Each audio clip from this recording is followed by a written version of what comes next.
So one of the reasons that Robinson Crusoe has become so important is because it encodes a set of beliefs, theories, fantasies about the world that modernity matters, that really start to matter during the 18th century.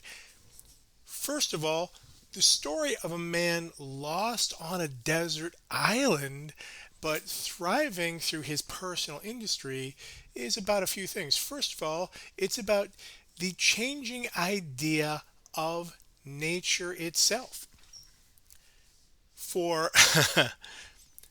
for Defoe and his readers and much of the 18th century, nature is good. That seems totally normal, even natural to you. It seems like that it's nature is good. Previous generations didn't necessarily believe that. Often, like, you have to be doing fairly well in the world to believe that nature is good. They did it something that's what is natural is right is an 18th century idea. It goes along with a couple other ideas. One is the idea that people are naturally good, that you are born okay. What messes you up after that? Society. That you were born okay and society ruins you is a belief that's still very current in the 21st century America, but that really emerges in the 18th century. This is very, very different from, say, the Calvinists. If you ask Milton, Milton will tell you people are naturally bad and actually can't fix themselves. The more optimistic 18th century begins to believe that you're born okay and then society wrecks you. So if you just live off on your own on an island and work hard, you got everything you need, right? Nature will provide. Providence, nature will provide. Oh, I know, right? You're born good. You're not born evil, right? You weren't born evil, were you? Which Calvinism teaches. This is a very different idea. The 18th century French philosopher, still very important today, including in French education circles, Jean-Jacques Rousseau, wrote that he would raise the children reading no books. You got to just experience the world, run around in meadows and whatnot. The only book he would allow children to read, Robinson Crusoe, because it's about nature, man. That seems like a very hippie idea now, but it's a new 18th century idea. And here, it's a square idea for a kind of mercantile businessman like our boy Robinson. Robinson Crusoe. He's on an island by himself.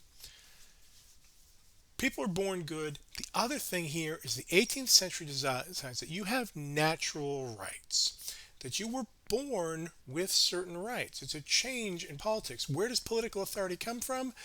Previous theories were all top down. By the 18th century, it's sometimes religious, it's sometimes occasionally not religious. The idea is you're born with certain rights that are just yours, that can't be taken away from you, that you can give them away.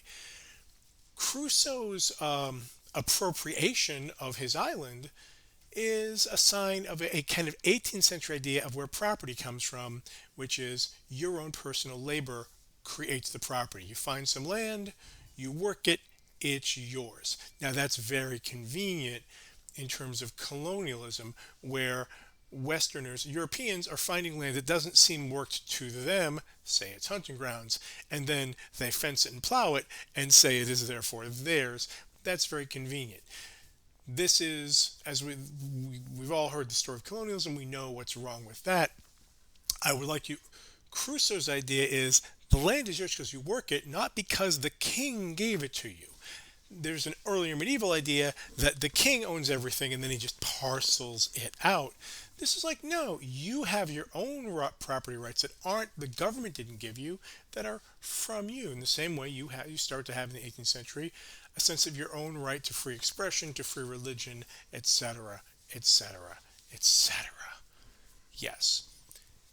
Now, does it seem strange to you that the 18th century, that makes such progress in creating the idea of individual, personal, natural human rights, that really invents the idea of human rights, is also a period that doubles down so much on the slave trade.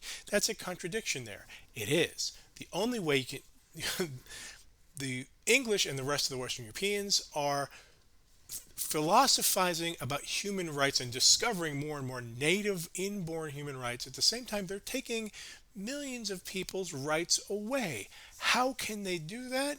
The only way out of their conundrum is to dehumanize people, to treat them, to imagine them as not human anymore, and so to become more racist even than they used to be.